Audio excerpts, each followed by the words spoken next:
దేశంలోనూ రాష్ట్రంలోనూ రోజురోజుకు మైనర్ బాలికలపై అత్యాచారాలు పెరిగిపోతున్నాయి. ఒకటి మరొక ముందే మరొకటి జరుగుతుంది. పసి కూనలపై పైశాచిక దాడులు కొనసాగుతున్నాయి. సమాజం ఎంతో అభివృద్ధి చెందుతున్నా ఇంకా అభంశుభం తెలియని చిన్నారులపై అఘాయిత్యాలు పెరిగిపోతున్నాయి. మనిషిలో మానవత్వం నశించి మృగాళ్లుగా మారుతున్నారు. కఠిన చట్టాలు ఉన్నా బాలికలపై కనికరం లేదు. కామాంధులకు హోంమంత్రి అనిత సీరియస్ వార్నింగ్ ఇచ్చినా ఇంకా దురాఘాతాలు ఆగడం లేదు. అసలు లోపం ఎక్కడుంది?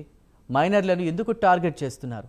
అత్యాచారం చేసి హత్య చేస్తున్న ముఠాలకు చెక్ పడేదెలా? Prime 9 special story.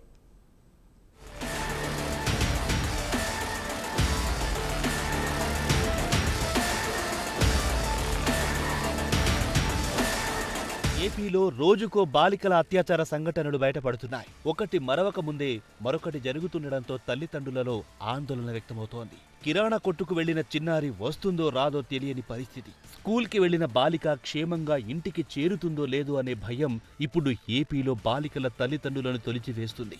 ఇటీవల గుంటూరు జిల్లాలో 8వ తరగతి చదువుతున్న చిన్నారికి కూల్ డ్రింక్ ఇచ్చి అత్యాచారానికి పాల్పడి ఆపై బాలికను హత్య చేశాడు ఓ కామాంధుడు. రాష్ట్రంలో నూతనంగా వచ్చిన ప్రభుత్వంలో చిన్నారులు, మహిళలపై అత్యాచారాలకు, అఘాయిత్యాలకు పాల్పడిన వారిని వదిలిపెట్టేది లేదని, షాక్ ట్రీట్మెంట్ ఇస్తామంటూ రాష్ట్ర ముఖ్యమంత్రి చంద్రబాబు ప్రకటించిన రోజే స్కూల్కి వెళ్లిన చిన్నారిపై అమానుషంగా దాడి జరిగింది. గుంటూరు జిల్లా చేబ్రోలు మండలానికి చెందిన బాలికపై నాగరాజు అనే వ్యక్తి అత్యాచారం చేసి ఆపై బాలికను హత్య చేశాడు.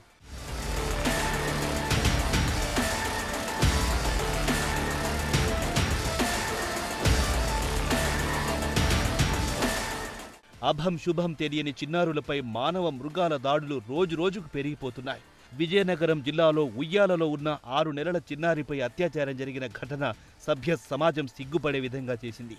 నంద్యాల జిల్లా ముచ్చుమర్రిలో 8 ఏళ్ల బాలిక అత్యాచారానికి గురైన సంఘటన కలిచివేస్తుంది. నిందితుల్లో ఒకరు మైనర్ బాలుడుండడం ఇంకింత ఆందోళన కలిగిస్తోంది. మైనర్లో ఈ వింత పోకడలపై సర్వత్రా ఆశ్చర్యం కలుగుతోంది. ఈ నేపథ్యంలో బాలికపై జరుగుతున్న ఘటనలపై తాజాగా హోంమంత్రి వంగలపూడి అనిత స్పందించారు. కామాంధులకు కఠిన శిక్షలుంటాయని హెచ్చరించారు. అయినప్పటికీ మైనర్ బాలికలపై అత్యాచారాలు ఆగడం లేదు. మహిళలు, చిన్నారులపై అత్యాచార ఘటనలు రోజురోజుకు పెరిగిపోతున్నాయి. ప్రభుత్వాలెన్ని కఠిన చట్టాలను అమల్లోకి తెస్తున్నా వారికి రక్షణ లేకుండా పోతుంది. ముక్కుపచ్చలారని శిశువులపై సైతం అత్యాచారాలకు పాల్పడుతున్నారు. నిందితులపై గ్యాంగ్ రేప్, మర్డర్, పోక్సో చట్టం కింద కేసులు నమోదు చేస్తున్నారు పోలీసులు. అయితే వాటిపై కామాంధులకు అవగాహన ఉండడం లేదు. ఈ చట్టాలపై క్షేత్రస్థాయిలో అవగాహన కల్పించాల్సిన అవసరముందని నిపుణులు చెబుతున్నారు. నిందితుల్లో చాలా మందికి తాము చేస్తున్న నేరాలకు కఠిన చట్టాలున్నట్లు తెలియకపోవడం, మద్యం మత్తులో ఉండడం లాంటి కారణాల వలన ఈ దురాగతాలకు పాల్పడుతున్నట్లు తెలుస్తోంది. నేషనల్ క్రైమ్ రికార్డ్స్ బ్యూరో విడుదల చేసిన గణాంకాల ప్రకారం దేశంలో మైనర్ బాలికలపై అత్యాచారాలు పెరుగుతున్నట్లు తెలుస్తోంది. కఠిన చట్టాలున్నా ఇలాంటి సంఘటనలు జరుగుతుండడం పట్ల సర్వత్రా ఆందోళన వ్యక్తమవుతోంది. వీటికి ముగింపు పలికేదెప్పుడనేది కాలమే నిర్ణయించాలి.